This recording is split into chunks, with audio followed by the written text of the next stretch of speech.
अगर माँ एक कंपनी की सीईओ होती तो उसका नाम होता अनस्टॉपेबल इमोशंस प्राइवेट लिमिटेड, और उसका मोटो होता कि जो काम प्यार से ना हो उसे डिसिप्लिन से करवाओ, और जो दोनों से ना हो उसे खुद ही कर दो। Sound familiar, right? But think about it, moms are the most underrated CEOs on the planet, और उनसे हम लीडरशिप्स के कुछ ऐसे लेसन सीख सकते हैं जो हमें एमबीए में भी नहीं मिलते। Delegation with trust. माँ कहती है कि जाओ किचन में जरा दूध देख के आओ, मगर 2 मिनट बाद चेक भी करती है कि कहीं दूध उबल तो नहीं गया। लेसन, डेलीगेट करो, ट्रस्ट करो, मगर मॉनिटर भी करो। ऐसा ही हमारे साथ रोजमर्रा के काम में होता है। अगर आपने अपने सबॉर्डिनेट्स को कोई काम डेलीगेट किया है तो इसका मतलब ये नहीं है कि आपने वो काम उन पर थोप देना है। उसका मतलब ये है कि आपने उन पर ट्रस्ट तो करना है, लेकिन उन्हें मॉनिटर भी करना है, और अगर कहीं उन्हें आपकी इंटरवेंशन की जरूरत हो तो एक माँ की तरह आपने उसे हेल्पिंग हैंड भी देना है। Crisis management like a pro. जी हाँ, माँ से बेहतर क्राइसिस मैनेजमेंट कौन ही जानता है। में दवाई खत्म, बच्चा बीमार, रात के 2 बजे हैं, पर माँ के पास कोई ना कोई सॉल्यूशन निकल ही आता है। चाहे हल्दी वाला दूध हो, या सर पर ठंडे पानी की पट्टियां, या फिर घर पे बनाई हुई कोई फांकी या काढ़ा, या फिर सिर्फ प्यार और दुलार, माँ अपने बच्चे के लिए कोई ना कोई हल ढूंढ ही लेती है। लेसन, क्राइसिस में भी काम और कंपोज रहिए और सिर्फ एक्शन पे फोकस करिए। हमारे वर्क प्लेस पर भी ये होता है। कभी हमें पता चलेगा कि व्हीकल्स अवेलेबल नहीं है, कभी ट्रिम्स नहीं आएंगे, कभी थ्रेड नहीं आएगा, कभी कोई इक्विपमेंट नहीं होगा, कभी रॉ मटेरियल नहीं होगा, और ये सारे क्राइसिस में हमें पैनिक नहीं करना है। हमारी माँ की तरह इस चीज पर फोकस करना है कि हम क्या सॉल्यूशन टेबल पर ला सकते हैं। अगली चीज जो हमारी माँ हमें सिखाती है वो है मल्टी स्किलिंग और मल्टीटास्किंग।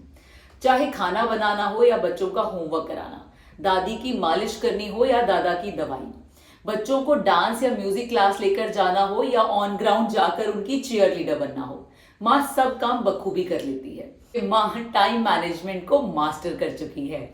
जी हाँ, हमारा सबसे बड़ा लेसन माँ से है कि टाइम मैनेजमेंट कैसे करनी है और अपने स्किल्स को कैसे यूज करना है अपनी अलग अलग तरह की जिम्मेदारियां निभाने के लिए। तो आप भी अपने आप को मल्टी स्किल्ड करिए, हर वो काम सीखिए जो आप नहीं जानते हैं लेकिन आपकी लीडरशिप पोजीशन के लिए जरूरी है।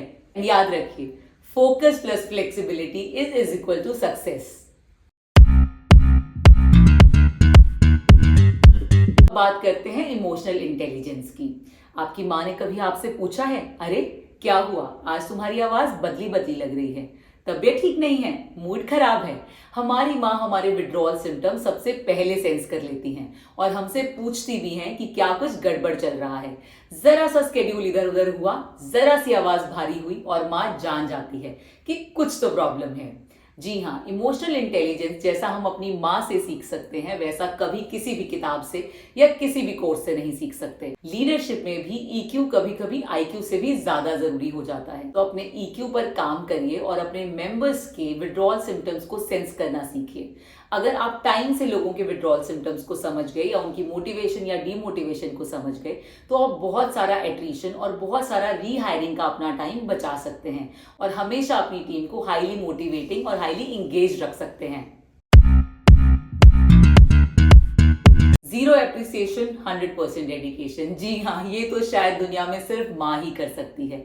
ना वो आपके थैंक यू कहने का वेट करती है, ना वो रिवॉर्ड्स का वेट करती है, ना सैलरी का, ना प्रमोशंस का, लेकिन फिर भी वो अपने 200% एफर्ट्स देती है अपने घर को संजोए रखने में, अपने बच्चों के पालन पोषण में।